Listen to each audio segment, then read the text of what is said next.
Hello, I'm going to keep pushing on with these issues associated with my situation and the situation of my children's complete deprivation of their human rights to a meaningful relationship with me, their mother, under Section 60cc of the Family Law Court Act and under Article 9 of the United Nations Rights of the Child, UNESCO. Sorry, the washing machine's on in the background.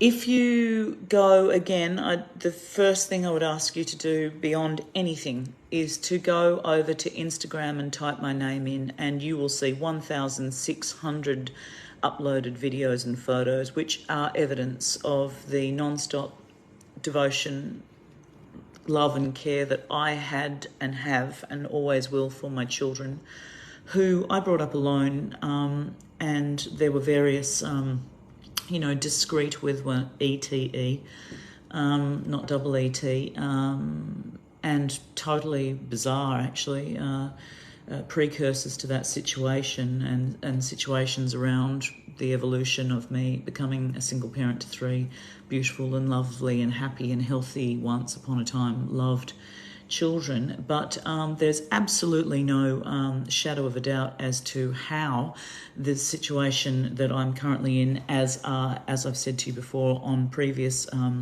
pieces to camera further down on this Facebook page, and now across at YouTube at DDTV, I've decided. A little bit late for the rest of the world, but I'm jumping on board at YouTube. It's DEE, then DEE TV, and there's a couple of them, so it's DDTV Australia. Largely because D was the nickname my family gave me when I was 2 years of age, and my nephews, who I once upon a time had a very close relationship with, or at least routinely close relationship with, on the Northern Beaches, used to call me Dee, and it stuck. It was a bit of fun, and it's fun. It's fun for kids, and of course I've worked as a professional nanny. Wrote the first climate change program in Australia in the 90s, toured around high schools. Those people would be 40 now, because I was 25 at the time, and they were about 14 or 15 when they heard that. So those voters are in their 40s now. I can't believe I'm that old. This is very condemning. But on top of that, also, taught science shows to primary school students, and these students in high school and primary school, and these two subjects were across all three tiers, TIERS, that's the public system and the private system, the very elite private system, outrageously funded by the public purse on top of everything else, but anyway, that's a separate issue. And then also the religious schools, which you can't believe exist in this day and age in a democracy, but from the Catholics through to the Islamics and everybody in between. And so across all three tiers, I've had a background in educating children, and then was forced literally to become a childcare worker, as my daughter once called me, just a childcare worker, because I couldn't afford childcare as a single mother leaving an abusive partner. And in fact, it was 2. And yep, you can blame me, as Meatloaf sang, 2 out of 3 ain't bad. Well, you can say, well, 2 out of 3 is bad, but I don't blame women for what men do to them. I really don't. I've stopped that a long while ago. There's no slut shaming and no single mother shaming around me. You can often the fuck off your fuck right now if you think it's going to be appropriate for you to think that. No, the evidence is in universally, all over the world, the disgusting, stinking patriarchy and the facts of 2 deaths on average per week of women in a democracy like Australia by men whose penises were inside them. Cue the thunder roll. Thank you, God. She's got breasts, of course. We're so moving along. We're going to, I'm just going to keep reading out this correspondence and teasing out or unpacking, the issues around this, because the cardinal sin here, not to be confused with George Pell's mate, the cardinal sin here is that there is absolutely no criminalisation of parents in Australia who literally steal children from their other loving parent. None. And as I've said before, in every single post, going to say it again, you will go and get a criminal record and risk a jail time and or a severe financial penalty and or a community service order if you drive your car unlicensed after they cancelled your driver's licence due to the non-payment of a parking fine in Australia. After 16 weeks of not paying a parking fine, so if you can't afford it, they'll cancel your licence. Or if you just forget, or you just choose not to pay because you think, they'll cancel your licence.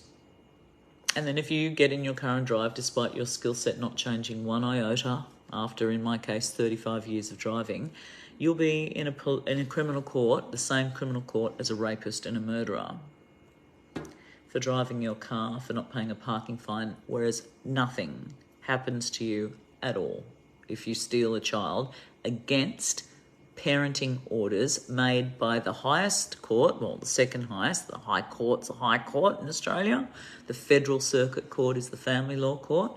They deal with immigration issues. They deal with, contract law for corporations, 85,000 cases a year, and they do family law. And family law court parenting orders, you may as well take them after reading them and turn around, as Bill Leak would say, and wipe your butt with them, because nobody enforces them except for the Australian Federal Police if and only if you are about to steal your child out of the country to a nation with no repatriation deal with Australia, like Saudi Arabia or Japan or Pakistan or Afghanistan or somewhere, or the shtans, the lands. So, as I've tried to explain before, in the non-stop internecine war that the fathers of my daughters have been conducting on me for years, 9 years in my youngest daughter's case, and 15 years in my eldest daughter's case. My eldest daughter with QCs that her father paid for, more than $250,000, I'm led to believe, and it's logical that would have been what it costs. And again, I said before, I managed to defeat him whilst 4 weeks off nearly being declared dead on an operating table, whilst bleeding from a tumour in my cervix, which occasioned an emergency hysterectomy for which I had to sell my house. After you got to laugh because it's fucking insane. After the Royal North Shore Hospital under Deb Wilcox, the previous CEO, put me on a 5-week-long emergency surgery wait list on which I would have died. And neither of the fathers of my, the 2 out of the 3 fathers who are still alive of my 3 children, they've all got 3 to 3, as I've said before, and 4 to 3 children, that is, to other women. None of these 2 men allowed my children to talk to me or call me back when I was about to go under the knife, and I did actually nearly die. And that's in writing from Dr. Jenny Cook, my surgeon, who took my reproductive system out on the 25th of May 2017 at the cost of $18,000, which cost me my house, which cost me my access to my children. This is in Australia, in a first world democracy. And we pay tax on everything, of course, 10% GST, plus the 30% tax on your wages. But if you're rich, of course, you can just put it in the Cayman Islands. Tax-free haven. So I've received an email in the last 24 hours from the Wollongong Police, and you might remember from previous posts that I was arrested by 5 members of the filth in 3 squad cars and a shit-smeared paddy wagon 2 months ago, alongside my perfectly innocent flatmate. And despite the fact that they were incorrect, because a man called Tim Henderson at the Downing Centre wrote an email saying, mea culpa, I'm guilty, I sent you the wrong AVO, your children's names were not meant to be on this. And that was the basis on which the very mendacious, that's lying, father of my youngest child gave the AVO to the primary school that she attends down here in Wollongong, at Taraji Public School, and they retained her on the premises when I came to give her a home-cooked meal and some clothes that I bought for her and my son, her brother, her half-brother, and for the grand crime in Australia in 2023 of a mother who hasn't seen her children for 11 months, against family law court orders that nobody is upholding or enforcing, went to give her daughter and son a home-cooked meal and some freshly purchased clothes, and was arrested by 3 squad cars, 5 police officers, a shit-smeared paddy wagon and a partridge in a pear tree. And then despite the fact that the police down at Wollongong overturned that charge because the AVO was incorrectly made from the Downing Centre, Tim Henderson, 14th of September, 5:27 p.m. in the afternoon, sent me an email saying, sorry, a bit late, mate. I was in a jail, shit-smeared jail cell, re-traumatised. The Wollongong police, or the Wollongong police wardens, then thieved my grandparents, long-dead grandparents' 9-carat gold ruby-encrusted heirloom 1920s earrings, which were bequeathed to me by my late mother just before she died, and also the only 2 gold 9-carat gold christening badges that I got with my name engraved on them. And they thieved them out of a tiny little light green silk purse with the words family jewels written on them. Then lied to me today in this email, the letter that I'm about to... I've just got off the phone from Yasmin Catley who's the Minister, New South Wales Minister for Police, after I attended 52 Martin Place yesterday and tried to speak to the New South Wales Minister for Women, Jodie Harrison, who meritoriously came out last week and said how inappropriate that the principal of Shaw, a boys' school on the North Shore of Sydney, and who was the previous principal of St Andrew's Cathedral School, Sachs, where his wonderfully promising, lovely, angelic prefect student, who then turned into a teacher at the School of Hockey, murdered another teacher, a young woman called Lily James, and his name was Paul Thyssen, and then he threw himself off the Gap in Sydney 2 or 3 weeks ago and killed himself after controlling this woman's life by killing her, bludgeoning her to death on the grounds of St Andrew's Cathedral School, which is one of the most elite private schools in Sydney, which my eldest daughter attended from years 7 to 10 until she went to the Sydney Conservatorium and graduated for year 11 and 12 in jazz, piano and clarinet. And so, I've got a slight bit of skin in the game with all these issues, in as much as my godfather knocked off his wife after 45 years with a pillow. And I was assaulted by 2 out of 3 of the fathers of my children, as they assaulted women before me, in fact all of them, who were their partners. So you can hardly blame it on a personality dynamic. So I'm going to read you now correspondence that I've got. I'm just going to turn the camera around so that you know that I'm not pulling this out of my... I hope you can read that, see this. The word official is up here, and this is the New South Wales Police badge. And this is the person, this is the date, and it's addressed to me, and that's the reference, 2023/3536. And it's made by someone I've never met, who's never spoken to me, and I don't know anything about them, Superintendent Jason Box, with his inbox, or his outbox in this case, APM, he's the commander at Wollongong Police District. Now, I've never met him, but nonetheless, he sent me this email on the 1st of November, which has only just turned up. They're so efficient. Yesterday, so 8 days later. And it says, Dear Ms. Farrow-Pryke, reference number I've just told you, I refer to correspondence concerning interactions you had with officers from the Wollongong Police District, all as explained above in this piece to camera. Acting Sergeant Laughlin, that's Trish Laughlin, has completed her inquiries into the issues you have raised, and I have reviewed this matter. So Jason Box is reviewing Trish Laughlin at Wollongong Police, because Senior Constable Lloyd, all 4 foot of him, told me in March this year, when I flew from Tasmania, where I was stuck because that's the only place I could afford to live, in the only house that I've got left, given that we all know there's a housing crisis on nationally, and that even 30 employed people go for one rental, so it's very hard to get a rental. And so I literally am living in a country, as are you, If you're in Australia right now, you are living in a country where a mother cannot afford to live next to her own children, so can't see them. And that's not the only reason I can't see them, because the real reason I can't see them is that my youngest two children's father is avoiding child support payments because he's on vastly larger amounts of money than I am per annum. And so if my daughter stayed with me and my son stayed with me a couple of nights per week, he would owe me money. And of course, he's also more importantly, twisted as if they were members of a cult.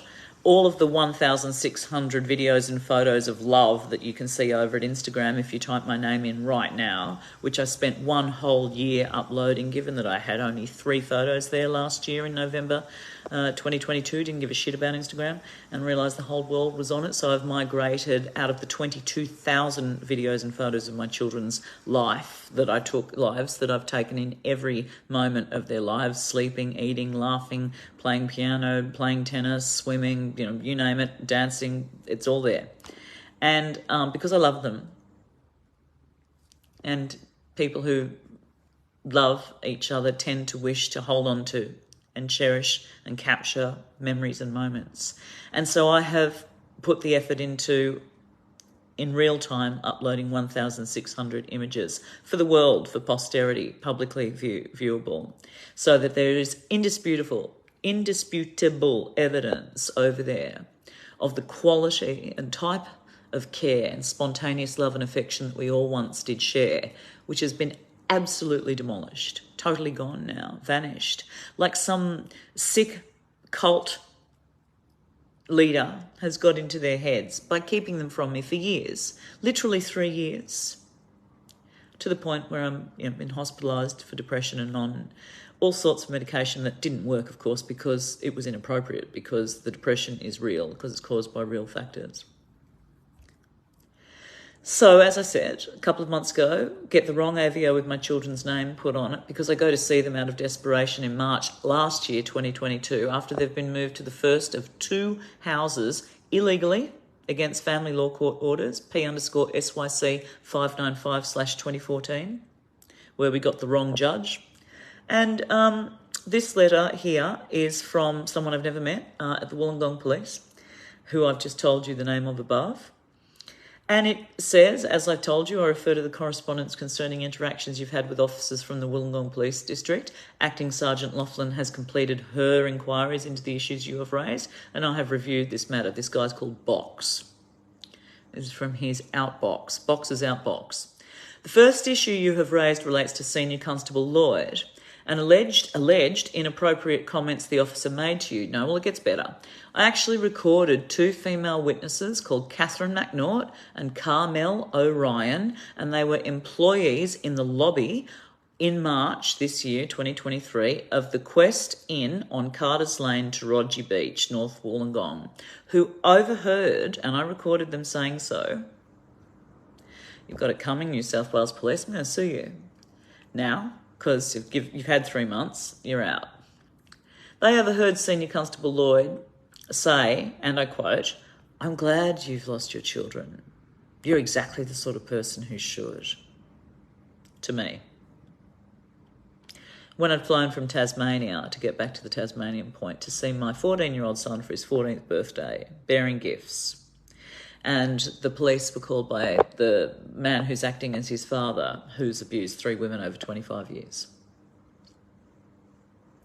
So I made a complaint about this before I was called a cunt and a bitch by wardens who are adjacent immediately to the Wollongong police station. They're embedded like the filth that they are in the police station.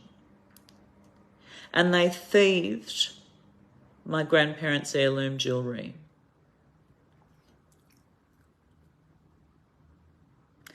And it says, "It is not disputed there was a conversation between yourself and Senior Constable Lloyd." It wasn't a conversation, it was a set of debasing, degrading, humiliating insults from him to me, as he further lied that I'd been accused of thieving, when in fact the people in the room next door to me the night before had lent me their phone charger because they were going out to dinner and I'd fallen asleep, and then I got a knock on the door from a rather sort of head up kind of like Thugby looking dude who was drunk by that stage going, "Where's our charger?" And I went, "Oh, I'm sorry, I fell asleep. Here it is," and gave it to him. So he lied. Constable Lloyd lied that I thieved something. Total misuse of AVOs. Love it. Put an AVO on me when I then phoned him and said, "You owe me an apology for what you did and said." So it says, "It is not disputed there was a conversation between yourself and Senior Constable Lloyd. The actual content of the conversation is disputed." Oh, they're verbling me. Good thing I got their witnesses on camera though, isn't it? Senior Constable Lloyd and his partner strongly refute the allegation, and two persons who were present provide differing versions. Well, what's not said here is, are they differing to each other, the two women who were present, or are they differing to the police, or are they differing to me? It's just ambiguously left as differing versions. Doesn't say to who, based on what, does it? Yeah, full of shit. They are, the Wollongong police. Based on the information available to me, I will not be taking this matter any further. Oh, surprise, surprise. Bugsy Malone investigates Bugsy Malone and concludes that Bugsy Malone isn't guilty. Well, the filth investigate the filth and conclude that the filth aren't guilty. The second issue relates to an allegation of your property missing while you... thieved is what I said. Missing. Nice verbal, isn't it? Missing while you were at Wollongong Police District. No. While I was incorrectly jailed for giving my daughter a home-cooked meal and clothes at her school with the wrong AVO. So her father deliberately gave them the wrong AVO. They retained her on the premises. She's now shit scared of everything because it means mum turning up involves the police. So why wouldn't she be alienated and scared? So who do you sue first? Based on the information available to me, I will not be taking this matter any further. Like, fuck you won't. I actually just phoned Minister Catley and spoke to a woman called Jackie Thorburn, who's one of her senior police policy advisors. I will sue them. There are some solicitors on the North Coast around Casino who specialise in suing the New South Wales Police for their idiocy in such things as tasering a 93-year-old woman with dementia to death while she's on a Zimmer frame in a nursing home with a butter knife, for example. Or in 2005, when the Ombudsman in New South Wales commissioned a report which showed that of all the $250 million spend that the New South Wales Police did back then, this is $250 million, $250 million back in 2005, to run police drug sniffer dogs at train stations, on public roads where they put one on me, 6 of them when I rounded the corner and was shit scared, and I'd been bitten by a dog before, and I never authorised these police or any other human being to stick an animal on me. And I hate marijuana and I don't use illegal drugs, and there I am innocently walking along, and I was intimidated, and I went, "What the fuck are you doing?" And they said, "Don't you swear in public." And I went, "Don't tell me what to swear. It's a free country. I can say fuck as much as I want. What the fuck are you doing with those dogs on me? Get your fucking dogs away from me." And they went, "Don't you say no again." And I went, fuck. And I walked off and they turned around and did a paddy wagon and arrested me for public indecency. The idiots. This is the New South Wales Police, brought to you by your own tax dollar. And so, but the grand charge of swearing in a public place, when I was put incorrectly in the Wollongong Police Station in 2023, 2 months ago, they called me a cunt and a bitch. Truly, have you fed the bitches yet? Yeah, those cunts got their meal. Wollongong wardens.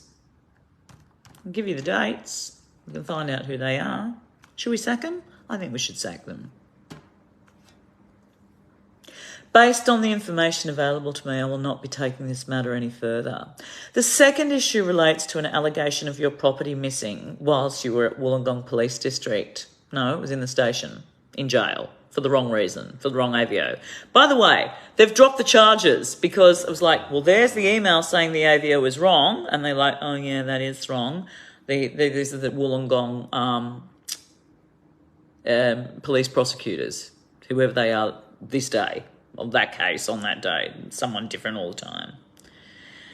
Oh no, we're dropping that. Yeah, we were wrong. But we are upholding the charge of resist arrest. I'm like, get fucked. I was actually resisting it because I was right. And I was convinced and convicted of my own righteous, correct position. No. They're not dropping that, are they? A genius. They're going to press on using your non-hypothecated tax dollars. Look it up. Hypothecation just means, if you don't already know, forgive me if I'm condescending, when you take some money and you put it over there in cordon it off and say, well, we got all that money, say, for example, from parking fines, so we're going to use all the parking fine money on fixing roads and parking. Well, that doesn't happen. It goes into consolidated revenue. It goes into generally consolidated revenue. So it's just a great big pool of tax. So every time they're taxing you for anything, it's not hypothecated. It's not cordoned off and spent on the subject matter from which the tax arose.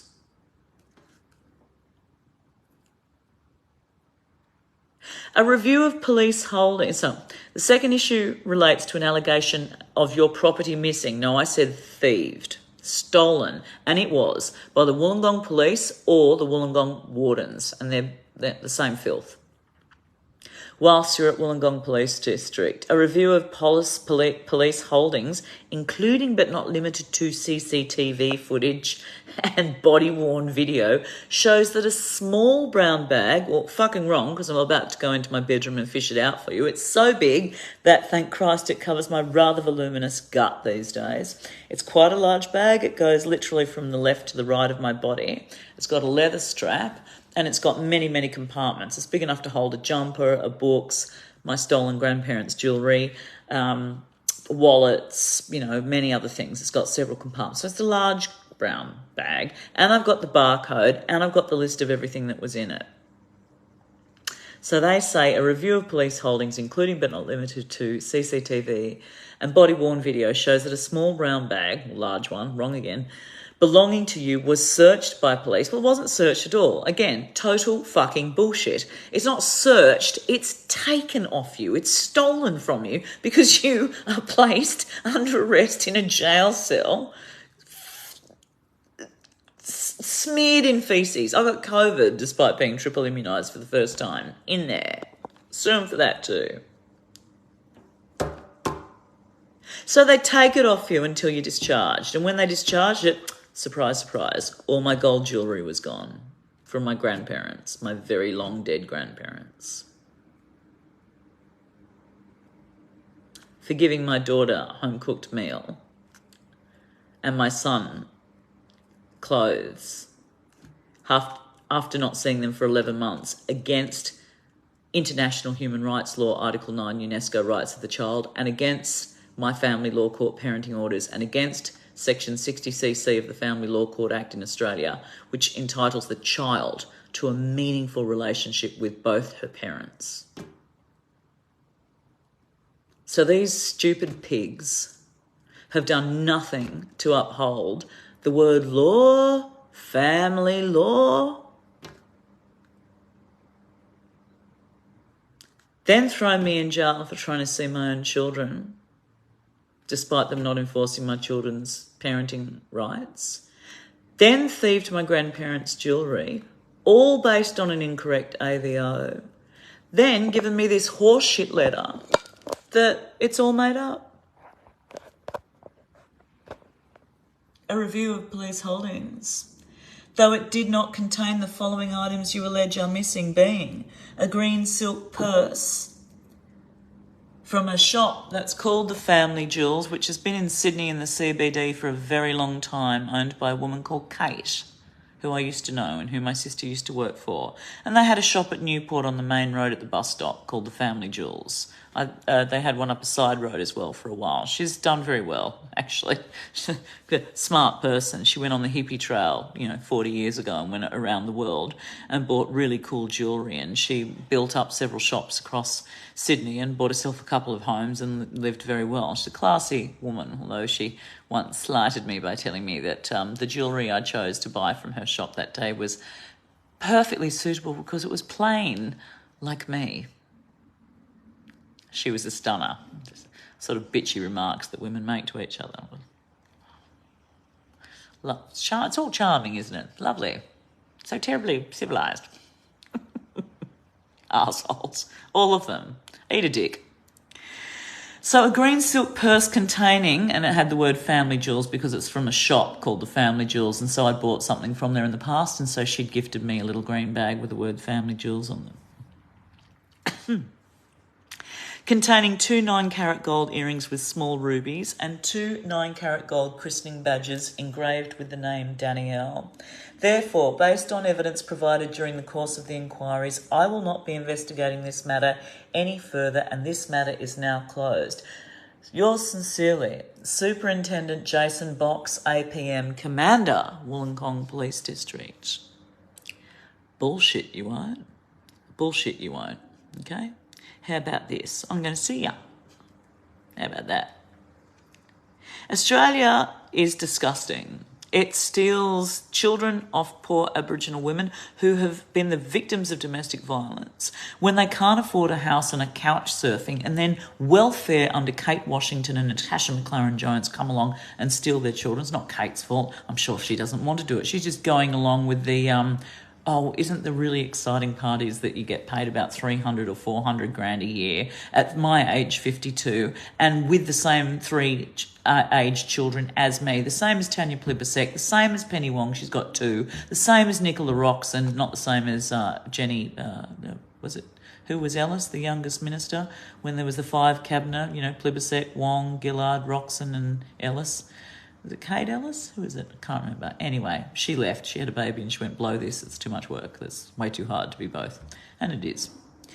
And these people, all these people ought to know, like they ought to have some ability to imagine what it's like to not see your children at all. And here I am going, like it's funny. It's not. I cry myself to sleep at night. I wake up every 2 and 3 hours with my body involuntarily tremoring through my chest down to my feet. With nightmares, trapped and tormented by the perpetual removal of my children against law when none of these fuckers will do a single thing about upholding it. And I write letter after letter. Yesterday, that was the day after the horse race. Or was it the day of the horse race? What are we on? Yep, it was Wednesday. I went in and, as Tug Dumley said, the horse race, the race that stops a nation for the nation that stopped a race. No to the referendum. Genius, Jeff Forrester, aka Tug Dumley, the great Australian writer and poet. And so I went in and went to 52 Martin Place and tried to speak to Yasmin Catley and tried to speak to the Minister for Women, Jodie Harrison, who came out and made the remark publicly that it was completely inappropriate of Dr. John Collier from St Andrew's Cathedral School, where the murder took place, from the 24-year-old male staff hockey player member of the 21-year-old staff member who was the water polo teacher, Lily James, Paul Thyssen murdering Lily James and then killing himself. Curiously, just as an aside there, now I'm remembered, when I went sailing yesterday, I was sitting afterwards with a kindly bunch of people who let me on their boat. Boat stands for Better Organised Another 1,000. And there was a woman who is an architect who was, steering and captaining the race, and there was the 2 owners, a couple, an older couple, husband and wife, who were also architects who owned the boat, and they're all lovely people. And we got talking, and I mentioned my eldest daughter, and I mentioned that she'd been to Saxe, St Andrew's Cathedral, where this murder took place a few weeks ago. And she said, "Oh, my son went there too." And I went, "What do you reckon? Hey, I just started shaking my head. I said, you know, like, how could you explain that? Like, what the sort of commitment at a young age to murdering yourself and murdering a woman? Like, well, you know, such a nice guy, as Dr. John Collier said. They're all such nice guys. And they are. There's a prefect with all of his life ahead, and he said 2 lives were destroyed. As if the murderer hadn't deliberately destroyed 2 lives. Why didn't he just go and throw himself off a cliff if he couldn't have the woman he loved and if she meant that much? The answer is because he wanted to take her out and destroy her because he couldn't have her. In a democracy where she got to say, go, fuck off, go. So he killed her. And this woman shrugged her shoulders and went, oh, well, these things happen. So the woman who's a lovely, smart, kind architect driving the boat last night in the CYC race, whose child, like mine, had been at St Andrew's Cathedral School, shrugged her shoulders and went, oh, well, you know, this stuff happens. And I kind of looked at her, like double looked at her thinking, what? Oh, well, just men will murder women. What do you do about it? And I looked at her as if to say, do they? I mean, because we all know that they do. This stuff does happen, right? Men murdering women, not the other way around. 97% of the time. Across the whole fucking planet, including Australia, right now, in an elite private school in Sydney. On the grounds, with the security guards present. And so the way that she just blew this off just blew me away. Sorry about the washing machine. And I just kind of looked at her like, oh, I don't know, does it?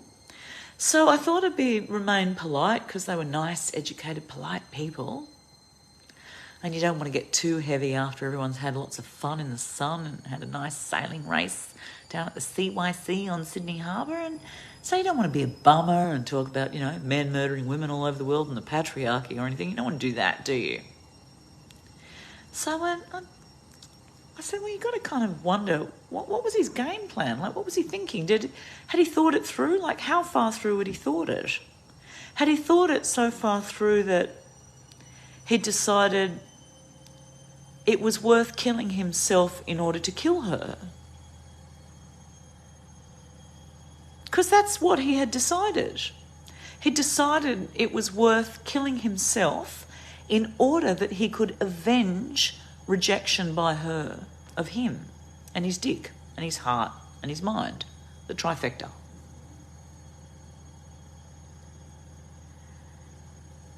Just like my godfather, you know, decided it was worth killing his wife of 45 years because if he couldn't have her, nobody would. Because he owned her, of course. And of course, the further proof of that, even though, like I said the other day, he made a half-assed attempt to kill himself afterwards, the real tell, as they say, in the lie, in the trick, is that from his jail cell, after months of the opportunity to reflect on his actions, he tried to mount an appeal to say that he was suffering extreme provocation, as if adultery in a first world democracy is extreme provocation. So we know that he had rumination and had plenty of opportunity to ruminate that his murder of her was the appropriate course of action. But he then appealed and kept pressing. So like he tries to kill himself, does a half-assed job, doesn't quite make it. All the cops turn up because, of course, her sister flags the alarm. Her sister's a police DV officer in an absolute savage other twist of ironic twist. And on top of everything, it was Anne's father's 90th birthday that day. So at 10 a.m. in the morning, her sister, Julie, and her father and all their family were expecting Anne to turn up and set the table for the feast for her father's 90th birthday. So what he got for a 90th birthday present was his daughter's murder. And she was 63 years of age and her husband was 68 and they've been married 45 years. And so, like, he tries to kill himself by first apparently slashing his wrist and doing a shit attempt at that. It does hurt, right? And then he takes himself downstairs into the garage and turns the car on, tries to gas himself. Except that it's the next day, so he's had the corpse upstairs for a while by this stage, presumably in rigor mortis. And by then, and then of course her sister phones like, where are you? You're not here at like 10:30, 11, are you coming? And the phone rings out on her mobile, and then the house phone rings out. And so she's an acting police member, and she knows that her sister, Anne Rogers, has been wanting to leave Warren, my godfather, for ages, and there's